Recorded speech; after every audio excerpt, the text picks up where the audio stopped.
C'est d'égal à égal que nous devons travailler ensemble, entre partenaires. Mais bien sûr, cela n'exclut pas l'amitié entre nos deux pays, entre nos deux peuples. Cette amitié est fondée sur une culture, une langue que nous partageons. Elle est fondée sur les échanges économiques, culturels, universitaires. Elle est fondée sur cette familiarité très particulière qui vient de ce que beaucoup de Français vivent en Côte d'Ivoire, 13 000, de ce que beaucoup plus d'Ivoiriens encore, ils sont 3 fois plus, vivent en France. Et je veux le dire solennellement, si le gouvernement ivoirien souhaite renouer avec la France le partenariat d'exception dont nous ont un peu éloigné les circonstances difficiles que nous avons connues ces dernières années, eh bien, la France y est prête, elle y est résolue, et j'ajoute qu'elle en sera très heureuse. Le président Sarkozy assurera, au nom de la France, dès la mi-novembre et pour une année, la présidence du G20.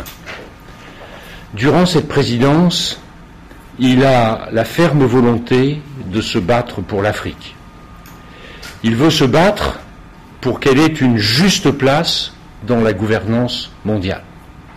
Il le dit fréquemment, comment est-ce possible de gouverner les affaires du monde alors qu'un continent d'1 milliard de personnes, et dont la démographie du reste va galopante, est écarté de toutes les instances de direction de notre planète.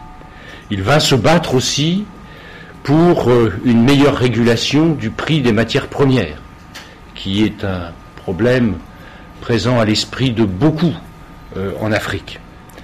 Et croyez bien qu'il sera tout aussi déterminé à relancer avec la Côte d'Ivoire, si elle le désire, et cela dans tous les domaines, une coopération d'exception. La leçon d'une période difficile, c'est forcément de vouloir en sortir.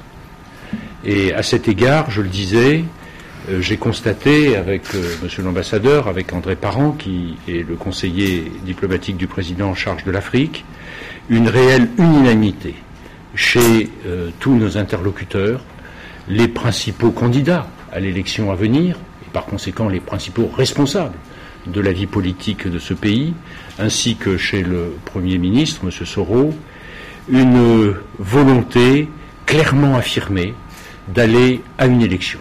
Cela nous semble quelque chose de très important, parce que, je le disais à l'instant, une vie démocratique doit être jalonnée d'élections. Il y a eu des difficultés entre nos pays pendant cette période, certaines bilatérales, celles découlant de la relation entre la Côte d'Ivoire et la communauté internationale.